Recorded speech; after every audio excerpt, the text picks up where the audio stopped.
So I think this is the sheet which if you have downloaded, you can use this sheet with me.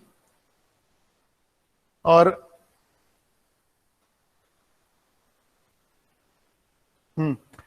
तो ये sheet सबने खोली है अपने पास? Yes sir. Okay, very good.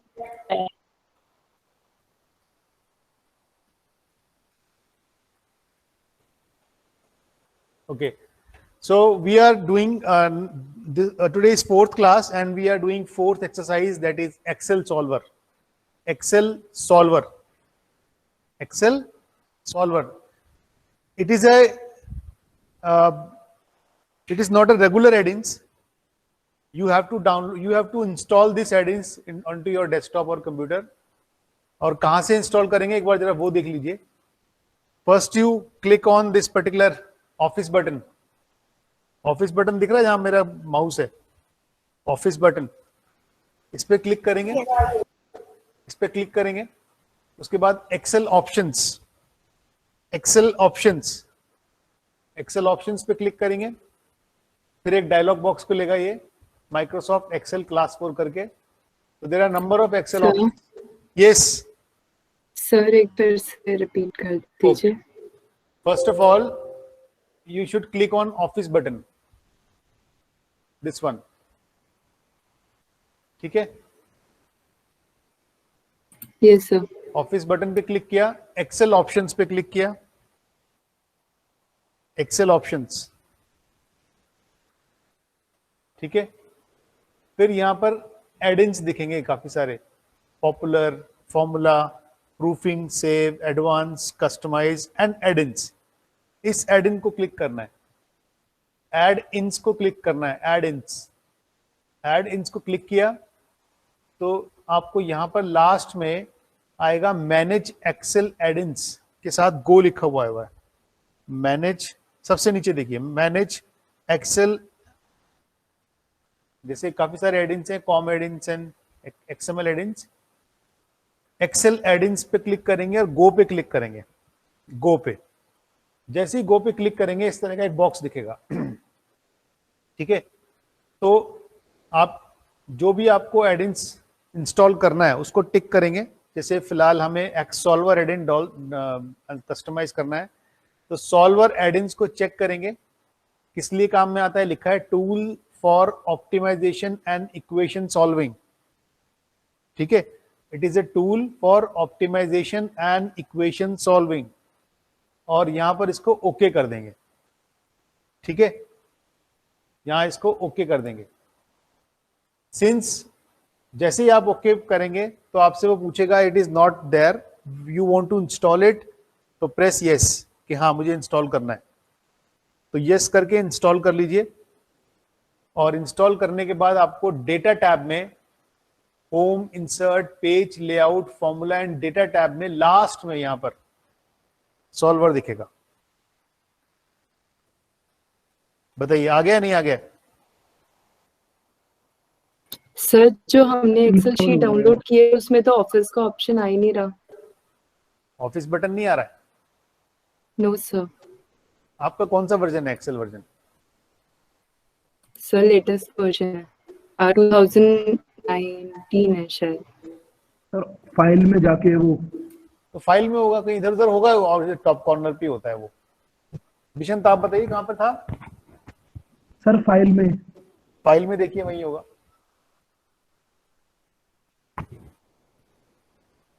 ठीक है?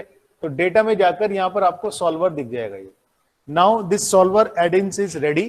क्या लिखा है देखते हैं. What if analysis tool that finds the optimal value of a target cell by changing values in cell used to calculate the target cell. ठीक है? So it is a kind of what if analysis. It is an extension of what if analysis tool to find the optimal. Optimal word कुछ याद आ रहा है कहां पर use कर रहे थे हम? बार बार QTM में यूज कर रहे थे. Optimal value of target cell by changing values in the cell. So we frequently use this optimal word in quantitative techniques. And यहाँ जो आज हम एक्सरसाइज करने वाले हैं, मैंने कोई जानबूझकर मैंने वही क्वेश्चन लिए जो क्वेश्चन हमने QTM में भी किए. आज उन क्वेश्चन को हम एक्सेल पे सॉल्व करने वाले हैं, ठीक है। इससे दो फायदे होंगे, एक तो आपको जो हमने KTM में किया है समाओ थोड़ा सा रिवीजन भी हो सकता है, दूसरा फायदा मेरा IT स्किल में भी हो जाएगा, तो in one shot I can hit 2 target simultaneously. तो इसीलिए मैंने इंटेंशनली इसी एग्जाम्पल को लिया है, ठीक है। तो this is the example, this is the LPP, ये LPP मॉडल है जो मेरे को गिवन है। इस LPP मॉडल को मुझे सॉल्व करना है using Excel solver. So I think now you are ready. नहीं हुआ तो बाद में कर लीजिए, यू हैव टाइम। मैंने एक्सेल शीट अपलोड कर दी है गूगल क्लास पे, आप इसको कंप्लीट करके विद इन टाइम अपलोड कर देना क्लासरूम पर। Okay, so this is objective function, constraint and non negativity. तो देखें वन बाय वन, आप देखते रहिए जरा ध्यान से कैसे हम इसको सॉल्व कर रहे हैं। ये मैंने एक टेबल बनाया हुआ है। टेबल इसलिए कि ताकि मैं ये इंफॉर्मेशन को किसी एक जगह लिख सकूं, ठीक है। टेबल में क्या क्या चीज है, पहला है प्रॉफिट कोफिशिएंट्स। प्रॉफिट कोफिशिएंट्स ये हैं कि ए और बी कितना कितना प्रॉफिट कंट्रीब्यूशन दे रहे हैं पर यूनिट, 40 एंड 35। इसको मैंने यहां लिखा है, इस 40 35 को यहां लिखा है, ठीक है। ऊपर ए बी लिख दिया है। उसके बाद C1 मतलब constraint number 1, it is for raw material. तो इसके कोफिशिएंट्स क्या है, 2 एंड 3। देखिए x1 x2 नहीं लिख रहा हूं मैं, x1 x2 में नहीं लिख रहा हूं, है ना, सिर्फ कोफिशिएंट्स लिख रहा हूं, x1 x2 के coefficients. So raw material 2 and 3। Similarly, labor are 4 and 3 coefficients, this 4 and this 3, ठीक। और राइट हैंड साइड पर जो 60 और 96 है, इसको मैंने अवेलेबिलिटी में डाल दिया है कि this much quantity of resource is available to us, ठीक है। उसके बाद यहां सॉल्यूशन में मैं क्या क्या चाहिए, x1 x2 का वैल्यू चाहिए। तो value of x1 x2 is to be mentioned here. Initially it is 0 क्योंकि अभी कोई वैल्यू नहीं है शुरुआत में, and this is the place where z is calculated, this z maximum और z ये यहां पर कैलकुलेट होगा, ठीक है। तो अभी हमें ये शीट समझ में आ रही है कि हमने वैल्यूज को कैसे कैसे लिखा है, बहुत ज्यादा कोई बड़ी चीज नहीं है, बताइए समझ में आ रहा है ये? Yes, sir. ठीक है। अभी सॉल्वर रन करने से पहले मुझे ये शीट थोड़ा सा तैयार करनी होगी। तैयार क्या करनी होगी, जैसे फर्स्ट फंक्शन लिखा है मैंने 40 तो लिख दिया, 35 लिख दिया, लेकिन मल्टीप्लाई कहां कर रहा है अभी 40 का x1 के साथ और 35 का x2 के साथ। ये मल्टीप्लीकेशन अभी नहीं कराया ना मैंने z में, ये मुझे मल्टीप्लीकेशन करना पड़ेगा पहले। Got it? 40 तो लिख दिया, ये x1 x2 भी लिख दिया, लेकिन मल्टीप्लीकेशन कहां है z का? Yes it is there.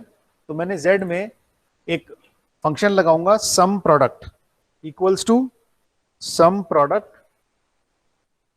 किसका सम प्रोडक्ट? 40 और 35 वाली वैल्यूज का, किसके साथ? x1 x2 के साथ। एक बार जरा देख लीजिए, समझ में आ रहा है मैंने कैसे लिखा है? Sum product of 40 35 with x1 and x2। तो क्या आएगा ये अल्टीमेटली? ये 40 into x1 plus 35 into x2 and click okay. बताइए समझ में आ रहा है? Yes, sir. ठीक है। नाउ अब कंस्ट्रेंट के भी ये लगा देते हैं, ये वाले जो मल्टीप्लीकेशन है ना इनको भी लगा देते हैं जरा, क्योंकि मल्टीप्लीकेशन अभी हमने नहीं किया। 2 3 तो लिख दिया है, लेकिन 2 का x1 के साथ और 3 का x2 के साथ मल्टीप्लीकेशन कहां पर है? तो वो लगाएंगे इधर, equals to sum product. Sum product किस किस का? ये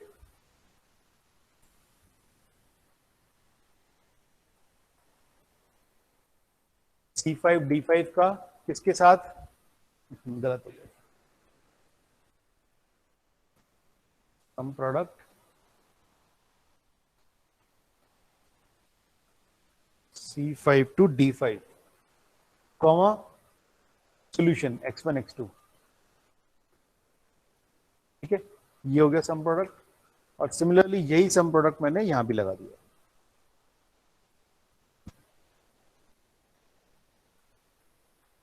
बताइए, ठीक है, क्योंकि मुझे लिखना है 4x1 प्लस 3x2। ये कैसे लिखूंगा? सम प्रोडक्ट से लिखूंगा। 4 और 3 अलग है, x1 x2 अलग है, तो सम प्रोडक्ट लगा के 4 3 को एक बार में और x1 x2 को दूसरी बार में। तो click on some product and okay. Now this sheet is ready. ठीक है, now this sheet is ready for using solver option. अच्छा, अब इस शीट में मैंने, अगर आपने ध्यान दिया हो, 3 बार सम प्रोडक्ट यूज किया है। कितनी बार? 3 बार। 3 बार ही क्यों किया है? क्योंकि क्वेश्चन में 3 जगह पर मल्टीप्लीकेशन हो रहा है। देखिए, एक जगह तो ये है 40x1 प्लस 35x2, दूसरी जगह पर है 2x1 प्लस 3x2, और तीसरी जगह पर है 4x1 प्लस 3x2। इसीलिए इन तीनों फंक्शंस को ऑपरेट करने के लिए मैंने 3 बार सम प्रोडक्ट यूज किया है। ठीक है, एक बार तो यहां पर, दूसरी बार इधर, और तीसरी बार z में। बताइए, ये बात समझ में आ रही है, नहीं आ रही? यहां तक समझ में आ गया sheet? Yes, sir. Yes, sir. ठीक है, now we are going to solve this problem using solver. लेकिन सॉल्वर रन करने से पहले ये बेसिक काम कर लेना पड़ता है। क्या क्या? कि सारी वैल्यूज को आप ठीक ठीक कॉलम में आइडेंटिफाई करो। इसको कितना ब्यूटीफुली अरेंज करना है वो आप कर सकते हैं। कलर के साथ कुछ वैल्यू लिखनी हो, क्वेश्चन से कुछ लिंक करना हो, वो आप सब कुछ कर सकते हैं। ठीक है, basically you should know how to run Excel solver, how to use Excel solver. और अलग अलग जगह पर अलग अलग लोगों ने इसको, इस कॉलम को, रो को कलर के साथ या फिर साइज के साथ उन्होंने अरेंज किया है। That designing can also be done. ठीक है, now we are going to click एक बार सम प्रोडक्ट बता दो फिर से। सर एक बार ये बता दीजिए, सम प्रोडक्ट सर लगाया क्यों सर? इससे बेनिफिट क्या हो गया यहाँ पे? हाँ जी, चलिए, अब ये बहुत पूछी ना, आप सुनिए। अब आप एक मिनट,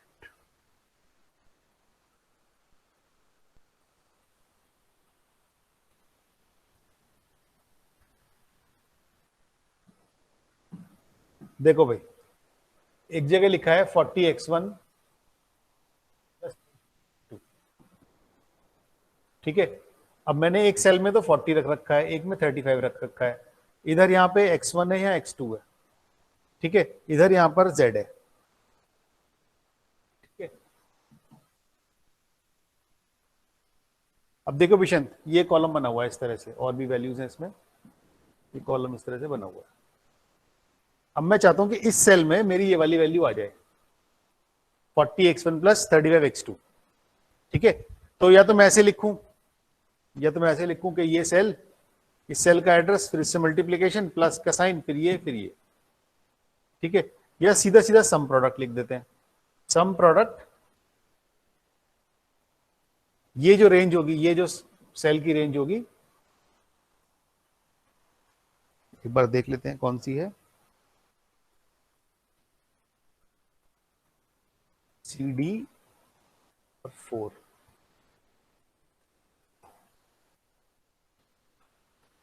और ये है 7। ऐसे है, ये 7th रो है, इधर 4th रो है, उधर CD है। तो कैसे लगाएंगे? C4 से D4 का मल्टीप्लीकेशन होगा C7 से D7 तक। जब ये मल्टीप्लीकेशन कर दोगे तब एक्चुअली यहां पर जो वैल्यू आएगी वो आएगी 40x1 की प्लस 35x2 की। 40 को अलग हमें कुछ नहीं करना, x1 को अलग कुछ नहीं करना, हमें तो ये फंक्शन चाहिए ना, 40x1 प्लस 35x2। बताओ। सर ये तभी तो यूज करना जब इक्वेशंस गिवन नहीं होंगी। नहीं, जब मुझे तो ये पता है कि ये मॉडल सॉल्व करना है, ये मॉडल में मुझे सब LPP ये सब बना के दिया हुआ है। एक काम करो, चलो आपको ऐसे लग रहा है ना, तो एक काम करते हैं, सम प्रोडक्ट की जगह बेसिक वाला काम कर लेते हैं। इक्वल्स टू मल्टीप्लीकेशन, पहले ब्रैकेट लगा देते हैं, ब्रैकेट 40 की मल्टीप्लाई x1 के साथ, ठीक है, ब्रैकेट क्लोज, प्लस का साइन, ब्रैकेट स्टार्ट, 35 की मल्टीप्लाई x2 के साथ, अच्छा अब ठीक है, Yes, sir. ऐसे कर लो या सम प्रोडक्ट से कर लो, बात तो एक ही है। हमें लिखना है 40x1 प्लस 35x2, वो कैसे लिखेंगे? वो एक ही सेल में जिसमें z की वैल्यू आ जाए। ठीक है, आप ऐसे लिख लो या सम प्रोडक्ट लगा दो, एक ही बात है। बताओ विशांत, Yes, sir, आ गया सर समझ। है ना? या सम प्रोडक्ट लगा दो, एक ही बात है, उससे कोई फर्क नहीं पड़ता। तो मैं वापस इसको सम प्रोडक्ट ही कर देता हूं क्योंकि वो जरा सिंपल है, आसान है। सम प्रोडक्ट किसका 40 35 का, किसके साथ? x1 x2 के साथ। और कोई पूछ रहा था कुछ? बताइए, कोई पूछ रहा है कुछ इसमें? हाँ सर जी, 3 जगह कहाँ पर लगाएंगे सम प्रोडक्ट? हाँ देखिए, एक तो येलो सेल में और 2 ये ग्रीन सेल में। ठीक है, ओके सर। यहां पर लगाया और यहां लगाया,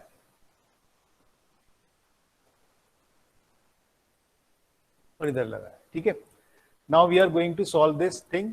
click on data, solver, solver पे क्लिक करेंगे। ऑलरेडी कुछ वैल्यूज फिल हैं, इसको रीसेट कर देते हैं, रीसेट ऑल, ताकि पुरानी वैल्यूज हमें नहीं चाहिए। Reset all, okay.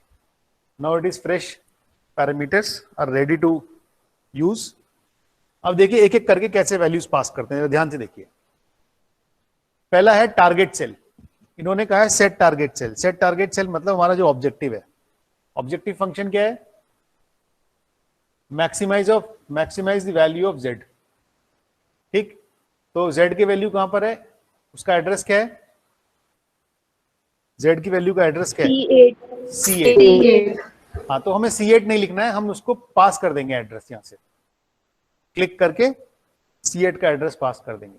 अब ये पूछ रहा है कि ये वैल्यू मैक्सिमाइज करनी है, मिनिमाइज करनी है?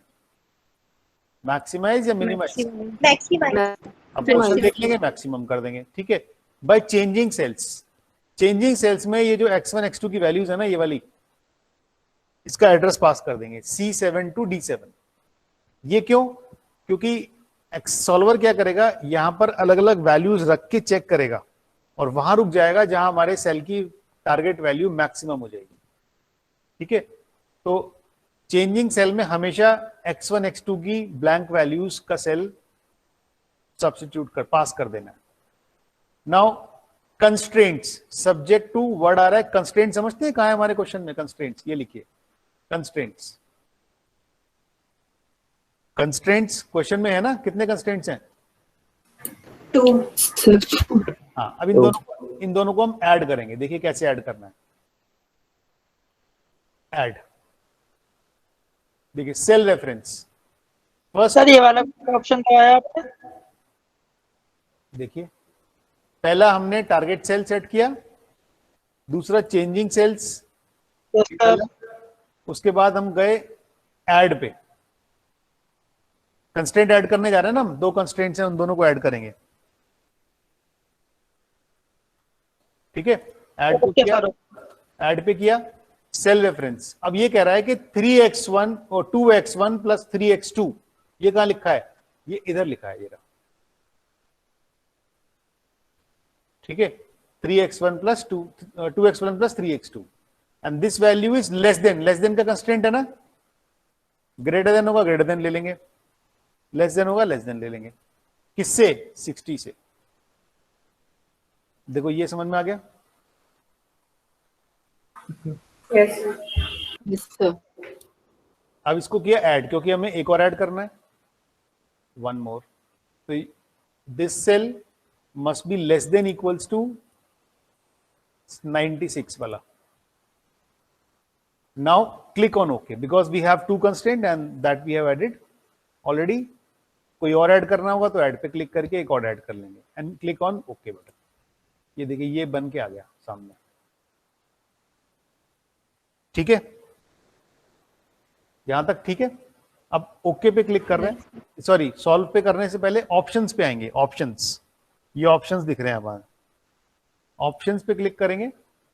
इसमें बाकी चीजें नहीं टच करनी है क्योंकि अभी इसमें बहुत कुछ होता है वैसे, लेकिन हमें 2 चीजें जरूर टच करेंगे। एक तो एज्यूम लीनियर मॉडल, क्योंकि हम एलपीपी यूज कर रहे हैं, और एज्यूम नॉन नेगेटिव। ये क्यों किया हमने? क्योंकि हमारे लिए नॉन नेगेटिव रेस्ट्रिक्शन दे रखी है कि x1 x2 must be greater than equals to 0। उसके लिए हमने यहाँ एक टिक किया है। तो दो जगह टिक करना है ऑप्शंस में जाकर, assume linear model and assume non negative and okay, click on okay. सिर्फ दो जगह टिक करना है एंड क्लिक ऑन ओके। ठीक, अब ये शीट बिल्कुल रेडी है। अब देख लीजिए एक बार कौन सी वैल्यू मैंने कहां डाली है। टारगेट सेल C8 मैक्सिमाइज किया, changing cells C7 to D7, constraint दोनों ऐड किए, दोनों ग्रीन वैल्यूज अवेलेबल वैल्यूज से छोटी होनी चाहिए, लेस देन होनी चाहिए, एंड ऑप्शंस में दो जगह ऑप्शंस में जाके टिक किया हुआ है। तो अब मैं सॉल्व पे क्लिक करने वाला हूं। कुछ लोगों ने सॉल्व कर रखा हुआ क्वेश्चन, जरा मुझे आंसर बताएंगे क्या आंसर था आपने जो सॉल्व किया था? इस क्वेश्चन को जब आपने QTM में सॉल्व किया था तो क्या आंसर आया था? Sir So 18 1000. 1018 and 8, 18 and 8, हाँ बिल्कुल 18 and 8. ठीक है। तो मैं सॉल्व पे क्लिक करने जा रहा हूं। देखिए क्लिक, ऊपर देख रहे हैं आंसर आ गया 18 and 8, 18 and 8, और Z की जगह आ गया 1000। ठीक है, वही आंसर है जो हम लोगों ने किया था। Yes. Yes, Yes, sir. sir. Although behind the screen within millisecond it tried several values। बहुत, अगर कोई मैं इसको बहुत इसको छोटा कर पाऊं, मिली सेकेंड्स में अगर ये वैल्यू देख पाए हम, तो मिली सेकेंड में वो ये सोल्यूशन की जगह पर बहुत सारी वैल्यूज रख के टेस्ट करता है और वहां रुक जाता है जहां पर Z की वैल्यू मैक्सिमम हो जाती है। ठीक है, जैसे मैंने आपको गोल सीक में भी दिखाया था वैसे ही यहां पर भी करता है। तो ये हमारा आंसर आ गया 1000, और सॉल्यूशन में x1 18 और x2 8 आ गया। ठीक है, यूज्ड मतलब रॉ मटेरियल हमने पूरा यूज कर लिया, लेबर आर हमने पूरा यूज कर लिया। ठीक है, अच्छा अब एक चीज देखिए जरा, यहां पर ये कह रहा है कि कीप सॉल्वर सॉल्यूशन और ओरिजिनल वैल्यूज। अगर हम ये सॉल्यूशन रखना चाहते हैं तो रखेंगे, नहीं रखना चाहते तो हम पुरानी वैल्यूज को एज इट इज छोड़ सकते हैं। आंसर के साथ साथ 3 रिपोर्ट जनरेट होती हैं, answer report, sensitivity report, limit report. ठीक है, answer, sensitivity and limit report. Sensitivity और लिमिट रिपोर्ट में आपको जब हम QTM में थ्योरी में कवर करेंगे तब आपको दिखाऊंगा, लेकिन आंसर रिपोर्ट देखिए एक बार। अगर मैं आंसर रिपोर्ट देखना चाहता हूं तो आंसर रिपोर्ट को सेलेक्ट करके ओके पे क्लिक करना है। ओके, जैसे हम ओके पे क्लिक करेंगे तो नीचे जितनी वर्कशीट्स हैं इसमें एक वर्कशीट और ऐड हो जाएगी। अच्छा, मेमोरी नहीं है इसके पास इतना, ओके कोई बात नहीं। तो यहाँ क्या होता है, यहाँ टैब में एक वर्कशीट और ऐड हो जाती है आंसर रिपोर्ट करके। ठीक है, तो उसमें आंसर डिटेल में होता है पूरा। चलिए, तो इस तरह से हमने इसको यूज किया, तो कर पाएंगे ये? समझ गया नहीं? Yes, sir. Yes sir. Yes, sir. चलिए कोई बात नहीं, अगर किसी को कम भी समझ में आया या कुछ और प्रॉब्लम कहीं कुछ रही है तो एक काम करते हैं, मैंने 4 क्वेश्चन लिए हैं डिफरेंट टाइप्स के। हाँ अर्पित कुछ कह रहे हैं? No sir. मैंने 4 क्वेश्चंस लिए हैं डिफरेंट टाइप्स के, तो एक दूसरा देख लेते हैं, वो और क्लियर हो जाएगा। 4th तक आते आते तो आप परफेक्ट हो जाओगे इसमें। देखिए सॉल्वर 2, दूसरी शीट पे जा रहा हूं मैं, सॉल्वर 2। ठीक, इस शीट में सर 3 करा दो। हाँ अक्षय बोलो। थर्ड वाली करा दो सर, थर्ड वाली। सेकंड वाली तो दोनों सेम ही है, तो फर्स्ट और सेकंड तो सेम ही है। नहीं कोई बात नहीं, कोई नहीं, चलने दो। 2 भी करा देंगे, 3 भी करा देंगे, ऐसा कुछ नहीं है। सॉल्वर 2 में क्या है, 2 चेंज है। एक तो ये मिनिमाइजेशन है, ठीक है, और कंस्ट्रेंट की डायरेक्शन ग्रेटर देन है। कंस्ट्रेंट्स की डायरेक्शन ग्रेटर देन है, 2 चेंज है। तो वो देखिए एक बार, ये आप 40-24 लगाया आपने, 20-50 कंस्ट्रेंट्स, ये यहां पर सम प्रोडक्ट लगा दिया। सम प्रोडक्ट समझ गए ना भाई? नहीं, Yes, sir. Some product Yes, actually आपका ये इतना पोर्शन तैयार कर देता है, ये यहां से यहां तक का। ये 20x1 प्लस 50x2 को लिखना है एक ही जगह पर, तो वो ग्रीन सेल है। ठीक है, और ये प्रॉफिट कोफिशिएंट्स, ये भी यहाँ पर सम प्रोडक्ट लगा हुआ है 40x1 24x2। ठीक, now again we are going to do with solver. Click on data solver, ये पुरानी वैल्यूज को मैं हटा देता हूं। Now we are going to solve it. First of all set target cell, this yellow cell where the minimum value of z is to be placed. मैंने profit oblique cost कर रखा है कि अगर प्रॉफिट है तो मैक्सिमाइज करना है, कॉस्ट है तो मिनिमाइज करना है। नाउ इसके आगे लिखा है इक्वल्स टू, तो obviously we have to do it, click on minimum, है ना, Yes, sir. मिनिमम पे क्लिक करना है। चेंजिंग सेल्स में बताओ ज्योति क्या लिखेंगे, कहां कौन सा एड्रेस पास करेंगे? C7 D7 C7 D7, C7 D7 ठीक है, ये जो ब्लिंक कर रहा है ना cell C7 D7, Yes, sir. ठीक। और इसके बाद कंस्ट्रेंट्स ऐड करेंगे। Add. अब ये वाला जो वैल्यू है ग्रीन वाला, ये वैल्यू ग्रेटर देन होना चाहिए इस बार, है ना, पहले लेस देन था ये, इस बार मैंने चेंज किया ग्रेटर देन। क्वेश्चन में ग्रेटर देन था ना, किससे ग्रेटर देन होना चाहिए? 4800 से, ठीक है। Now add one more constraint, this value greater than equals to 72, 72. ठीक है, एंड देन ओके। तो ये दोनों कंस्ट्रेंट आ जाते हैं, ठीक है।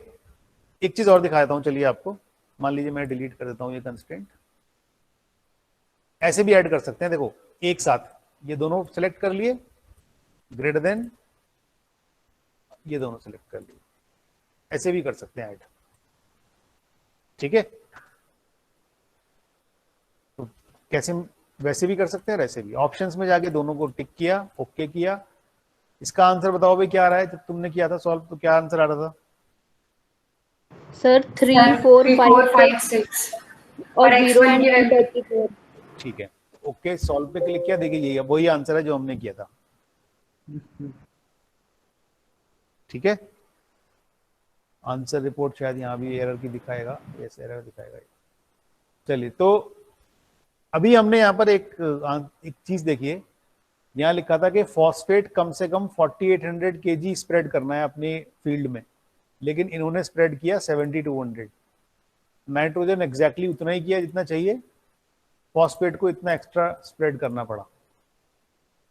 Total cost 3456। बैग ए नहीं खरीदने हैं, बैग बी 144 खरीदने हैं। क्लियर? चलिए थर्ड एग्जाम्पल पे जाते हैं। थर्ड एग्जाम्पल देख लेते हैं एक बार। थर्ड एग्जाम्पल मैंने इसलिए लिया है क्योंकि इसमें 3 कंस्ट्रेंट्स हैं, ठीक है। तो बाकी सारी चीजें वही हैं, 6 and 14 ऑब्जेक्टिव फंक्शन से लिया है। 3 कंस्टेंट हैं, C1 C2 C3, 5 4 3 7, ये सिर्फ कोफिशिएंट्स लिखे हैं, 3 7 84, फिर 1 2 18 1 2 18, ठीक है। उसके बाद सॉल्यूशन फिलहाल 0। अच्छा, तीनों में वो लगा दिए सम प्रोडक्ट, इधर भी और इधर भी। बताओ यहां तक समझ में आ गया? Yes sir. है ना? Yes, sir. बस फर्क ये है कि कंस्ट्रेंट 3 है, और एक फर्क और है, इसमें कंस्ट्रेंट के डायरेक्शन पहला ग्रेटर देन है, दूसरा लेस देन है, तीसरा ग्रेटर देन है, ठीक है। तो देखिए कैसे कैसे करना है।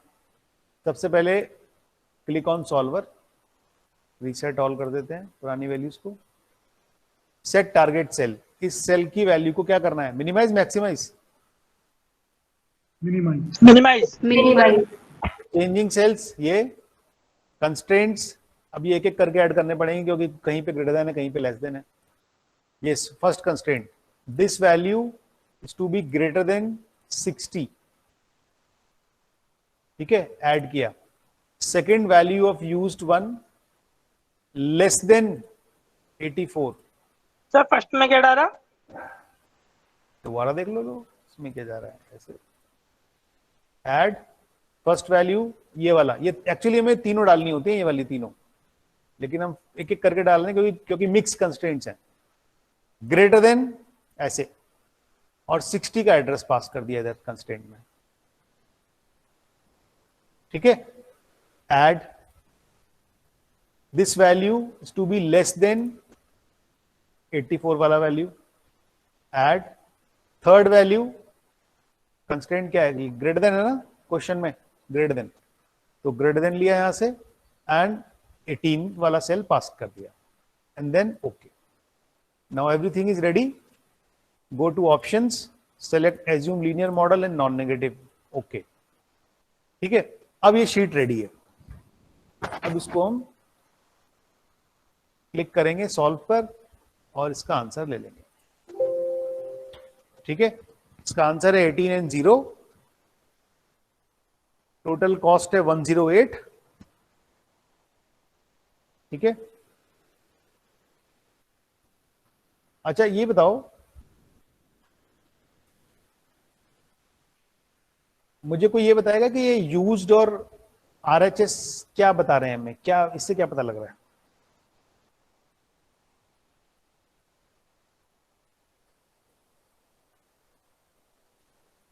कैलकुलेट तो कर लिया हमने सॉल्वर लगा के, लेकिन ये वो इंफॉर्मेशन दे रहे हैं जो हमें क्वेश्चन, तो क्या पता लग रहा है इससे?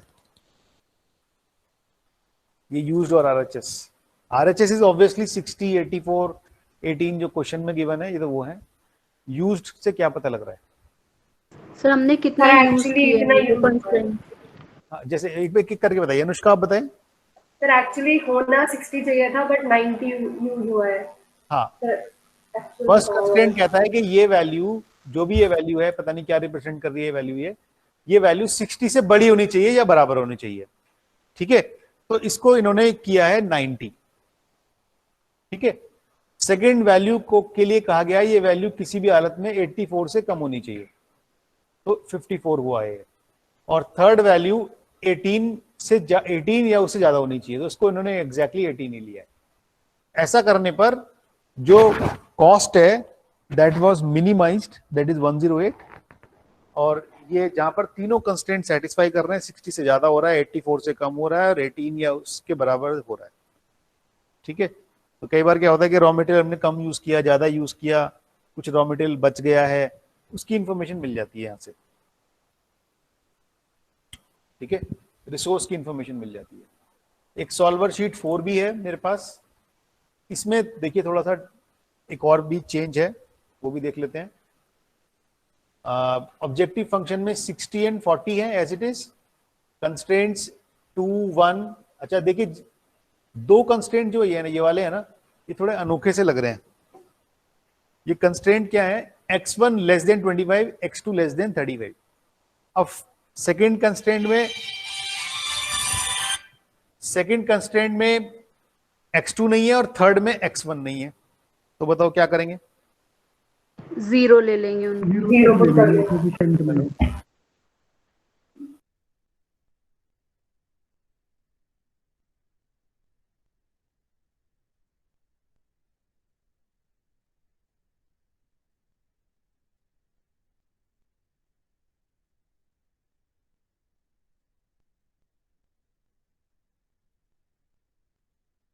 Yes. So now you clearly understand that if one variable is not present and in place of that variable you should mark 0. ठीक है, उस जगह पर आप 0 मार्क कर देंगे. बाकी मैंने ये सब सम प्रोडक्ट वैसे ही लगाया जैसे लगा रखा था स्टार्टिंग में, यहां भी. ठीक, तो चेंज क्या है कि अगर कोई वेरिएबल प्रेजेंट नहीं है तो उसकी जगह पे आप 0 लिख देंगे. ठीक है, अगर सिंगल वेरिएबल है तो उसकी जगह पे 0 लिख देंगे. ये बात समझ में आ गई? सिंगल वेरिएबल है तो 0 लिख देंगे वहां पर. Yes sir. Yes sir. है ना. चलिए, तो now we are going to solve it. Data, solver, target cell, this cell. Maximize करना है तो मैक्सिमाइज पर टिक कर देंगे, otherwise minimise. Changing sales x1 x2 वाले. कंस्ट्रेंट्स सारे लेस देन है, तो देखिए मैं एक बार में ही ले लेता हूं. ये तीनों एक साथ ले लिए, लेस देन, ये तीनों एक साथ ले लिए, क्योंकि तीनों लेस देन है, इसको ओके कर दिया.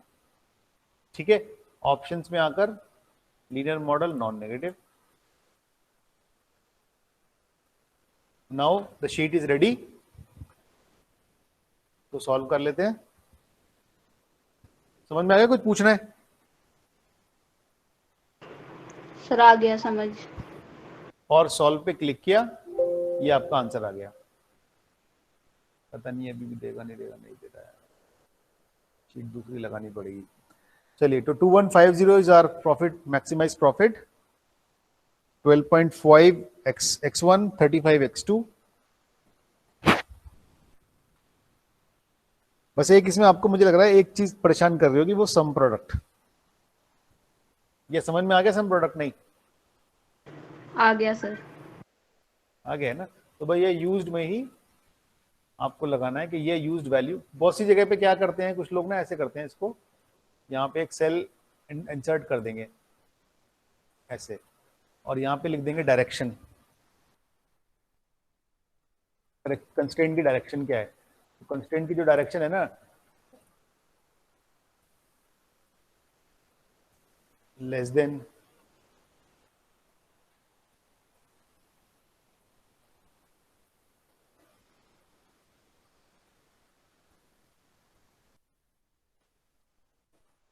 ऐसे लगा देते हैं, थोड़ा और पता लग जाता है कि ये वैल्यू इससे लेस होनी चाहिए।